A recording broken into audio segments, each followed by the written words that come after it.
Alright guys, what is up? And today I'm going to bring you guys a gameplay that you guys have never seen on my channel on the, 3-year existence that it's been here, I believe.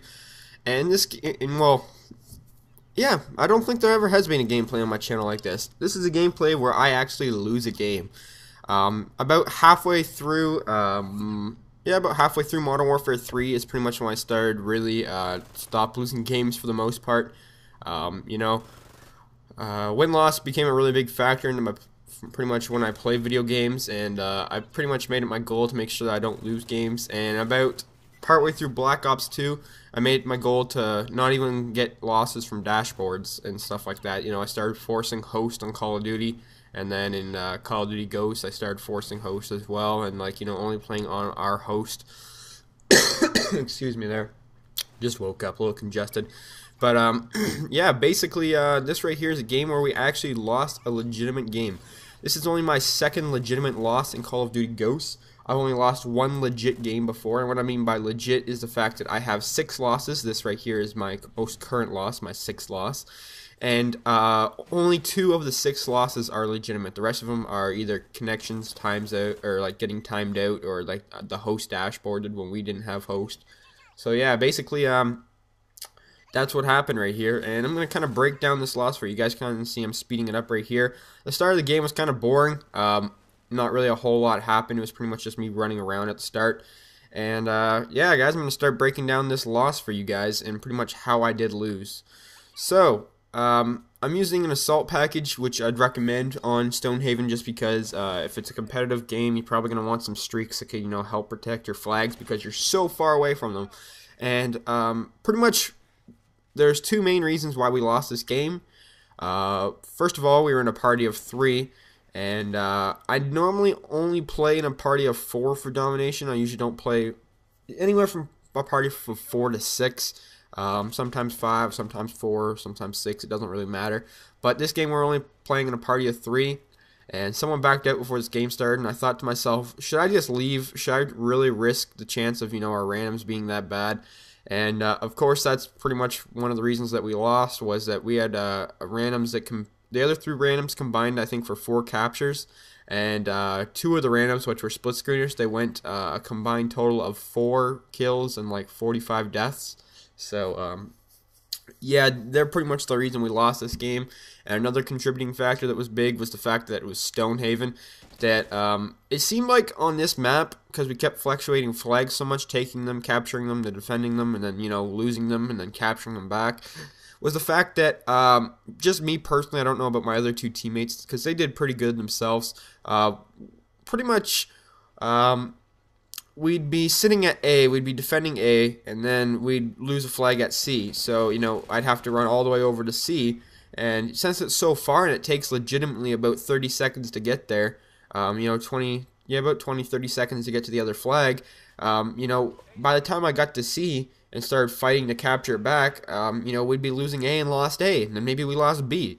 Basically what it was we couldn't really hold down one flag with our party of 3, because as soon as we leave one flag, the enemies, or our stupid little split screening teammates, the randoms, they couldn't protect a flag for their lives. And matter of fact, they weren't really near the flags most of the game.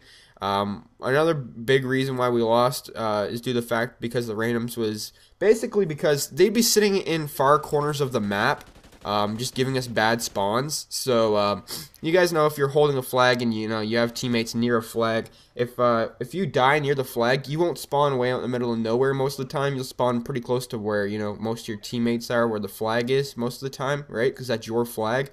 Well, we had teammates that were nowhere near the flags, and they'd just be in random parts of Stonehaven, and they'd spawn us out to the point where we weren't close to the objective anymore. So we kept getting bad spawns. If you guys remember in Hardpoint, you have to rotate early. You have to get those spawns early, right? Because if you get spawned off a hill, then that's the whole it's not good. So that's the whole point of rotating. So it's kind of like that to a certain extent. Pretty much, so you can see our random right there. What the fuck is he doing? They'd be sitting in weird spots, just getting us really bad spawns, and we'd have to run all the way just to get to the action again. Where the other teammates kept spawning near the objective, just simply because they were around the objective most of the time. But yeah, that's pretty much the two biggest factors of why we lost this game. You know, I really didn't play the greatest myself. I definitely didn't do bad. I think I did pretty good KD-wise, but that really wasn't the biggest point. This team kind of took us out of the objective to the point where we just almost didn't have a chance to come back. You know, they started pulling away around this time simply because they started getting organized, and we never got organized throughout the game. And, you know, we were all, me and my two other teammates that were in my party, we were just scrambling from flag to flag. What we should have done is we should have said, all right, you know, Oko, you stay at B, Chris, which is me, I'll stay at C, and Drake, you stay at A, all right? And if you die, you know, we'll figure something out from there, but just camp the flag, basically. And we never really got to something like that because we were so scrambled the whole time. And then when we did die, you know, we get that stupid random spawn. Like, let's see where I spawn. I spawned near B. That spawn wasn't too bad. But if you guys watch this game, I'll usually spawn pretty much wherever those two split screeners are. They're named Pimp. And I guess they're real pimps for sure. You know, they're too busy pimping it up to, you know, do good at Call of Duty.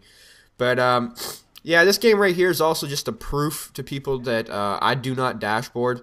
I always get people in pregame lobbies and stuff saying that I'm a dashboarder and that, you know, I don't play, you know, if I ever just lose a game, I'll just quit and my stats are fake. Man, that kind of, it's frustrating at times, but I've gotten to the point where I just don't care what people say because, you know, there's people with higher stats. I have, I think, 2 people on my friends list that have both higher KD and higher win-loss than me. They both have, like, over 100 win-loss and both over 6 KDs. That's what I don't have. But, you know, it's come to the point where I just really don't care what people have to say because they're just not used to seeing something so high, and that, you know, the first thing they automatically think is a hacker. And I'm sure back in the day when I thought my stats were high with my 3 KD and my 4 win-loss, I'm sure if I saw a KD and win-loss like that, I probably would have thought this guy's either a cheater, he's hacking, he, you know, boosts, something like that. So, to a certain extent, I don't blame people when they see my stats like that, but, you know, it gets kind of frustrating at times, especially when most of the time I just say, nah, dude, I just play my full party on my host, and, you know, I kind of play slow paced, you know, I keep my KD up, and they say, no, you're a fucking hacker. Alright then. But, this game is pretty much wrapping up at this point. You guys can see by this point, you know, their whole team was just running support, so they had those stupid oracles up the whole time. I didn't even have a tryhard class on, which is another reason, but, you know, my tryhard class wouldn't have been the greatest for Stonehaven anyways, because it's usually an SMG for my tryhard class. But, yeah, basically around this point in the game, we realized, you know, it's over for sure. So, this is pretty much wrapping up the game, guys. There wasn't really a whole lot to break down because the mistakes were really simple, but anyways, here's the final score. Hope you guys enjoyed this loss of me losing. Thanks for watching. Peace.